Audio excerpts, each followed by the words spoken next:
Nilgiri block सियाड़ीमाल panchayat Sundariya गाँव में हाथी पशी व्यापक धान खाइबा सहित दुईटी घर भांगी नष्ट कर दैछन्ति। घटना को एक सप्ताह अधिक समय बीती क्षतिग्रस्त लोकों कौन सुविधा मिल नथिबा अभियोग होइछि। गाँवर उज्जवल सिंह और राजू सिंह एवं शीत काकरे निज परिवार को धरी पाल तले जीवन बिताउछन्ति। वन विभाग खामखियाल मनोभाग जोगु एही क्षतिग्रस्त परिवार दुखरे दिन काटुछन्ति। सेबडे एने वन विभाग प्रतिक्रिया मिल पारिनी। कटक जिला निश्चिंत कोइली बाहर बंफु गाँव में मनरेगा योजना रे रास्ता काम न करी बेनामी लोकों नाम बिल होइथिबा अभियोग होइछि। ग्रामर किछि लोक गाँव में रहुनथिबा बेले सेमानक नाम हजार हजार टंकार मिथ्या बिल होइथिबा अभियोग होइछि। केवल बिल नुहे रास्ता काम भी होई पार नथिबा बेले लोके अभियोग करछन्ति।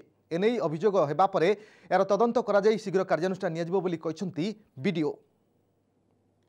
रास्ता है नहीं सर, कारण सेटा तो सेमती बहुत दिन रास्ता थी जो हिड़ रास्ता तार भितर जावासिया करुले खाड़ा रास्ता से जिनसटा भी सुधा अच्छी लोक मान असुविधा हो ना मुझे देखनी सर मुझे रास्ता कमटा तो है आम देखनी आमती आम कहीपर रास्ता से फल्स बिल से भल मंद एमती मिछ सत कहीकि ये सब गुड़ाक सब लोक कहते आम कर भल मंद कर तो आम इनक्वारी करूँ ना आम से विषय किसी आम पचारूँ क्या से बाबद तो मुझे जानी ना यदि अभियोग करते निश्चित भाव में तदंत हम अवश्य यहाँ मो नजर को आसीना ये पर्यंत जानला ठीक भाव में अभियोग जदि होता आम इनक्वारी करवा विधिवत तदंत कलापर कार्यानुष्ठान हम।